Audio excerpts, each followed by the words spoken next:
नमस्कार, स्वागत है आप सभी का ज्ञान गंगा चैनल में।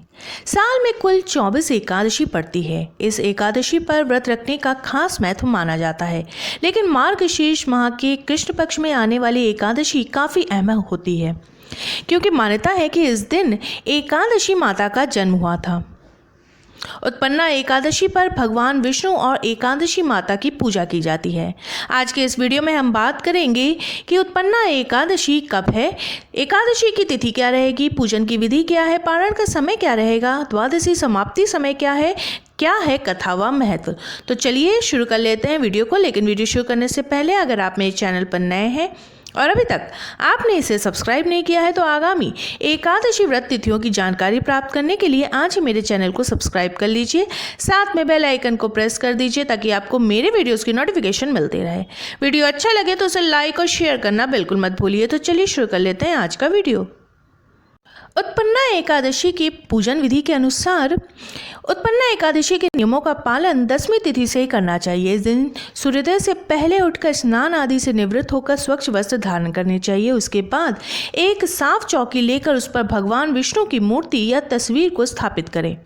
इस दिन भगवान विष्णु को फल, फूल, नैवेद्य आदि अर्पण करने चाहिए और विधि विधान से उनकी पूजा करनी चाहिए। पूजा के बाद भगवान विष्णु को धूप व दीप दिखाकर आरती करनी चाहिए और प्रसाद बांटना चाहिए। सभी पूजा विधि संपन्न करने के बाद भगवान विष्णु का रात के समय कीर्तन करना चाहिए और मंत्रों का जाप करना चाहिए। उत्पन्ना एकादशी 2020 में 10 दिसंबर 2020 दिन गुरुवार को है। मार्गशीर्ष कृष्ण एकादशी तिथि का प्रारंभ होगा 10 दिसंबर की दोपहर 12:51 पर और समाप्ति होगी 11 दिसंबर की सुबह 10:04 पर। पारण का समय रहेगा 11 दिसंबर 2020 दिन शुक्रवार को दोपहर 1:17 से 3:21 तक। कुल अवधि रहेगी पारण करने की 2 घंटे 4 मिनट की। द्वादशी समाप्ति का समय रहेगा 11 दिसंबर 2020 दिन शुक्रवार को दोपहर 3:18 पर। उत्पन्ना एकादशी की कथा के अनुसार सतयुग काल में एक मूर नाम का असुर हुआ करता था। मूर ने देवताओं को युद्ध में पराजित करके स्वर्ग पर कब्जा कर लिया था। उसके बाद सभी देवता इस समस्या के समाधान के लिए भगवान विष्णु के पास जाते हैं। सभी देवता भगवान विष्णु से उस समस्या के समाधान के लिए विनती करते हैं। इसके बाद भगवान विष्णु ने सभी देवताओं को इस समस्या के समाधान का आश्वासन दिया। भगवान विष्णु मूर नाम के असुर को मारने के लिए जैसे ही युद्ध भूमि में पहुंचे तो सभी असुर उन पर अपने शस्त्रों से प्रहार करने लगे।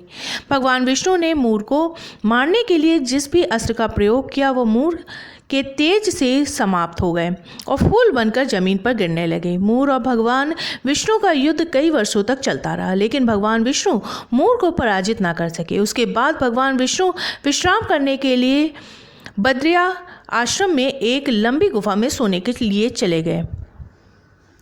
वह राक्षस भी भगवान विष्णु के पीछे पीछे उस गुफा में चला गया। उसने सोचा कि आज मैं अपने शत्रु का मारकर उस पर विजय प्राप्त कर लूंगा। वह जैसे ही उस गुफा में घुसा वैसे ही वहां पर उसे एक सुंदर कन्या दिखी और वह उस राक्षस से युद्ध करने लगी। दोनों के बीच में कई घंटों तक युद्ध हुआ। उस कन्या ने उसे जोर से धक्का मारकर गिरा दिया, जिससे वह बेहोश हो गया। बेहोश होने के बाद वह राक्षस जैसे ही उठा उस कन्या ने उसका सिर काट दिया। भगवान विष्णु अपनी नींद से जागे। उन्होंने देखा कि वो राक्षस मरा हुआ है। राक्षस को मरा हुआ देखकर उनके मन में विचार आया कि इस असुर को किसने मारा है। तब उस कन्या ने भगवान विष्णु को बताया कि वह असुर आपको मारने के लिए यहाँ आया था और आपके शरीर से ही उत्पन्न होकर मैंने उसका वध किया। उसके बाद भगवान विष्णु ने उस कन्या को एकादशी नाम दिया, क्योंकि वो कन्या भगवान विष्णु के ही शरीर से उत्पन्न हुई थी। इसलिए उस दिन को उत्पन्ना एकादशी भी कहा जाता है। मेरे वीडियो में अंत तक बने रहने के लिए आपका बहुत बहुत धन्यवाद। फिर मिलेंगे किसी नए वीडियो के साथ।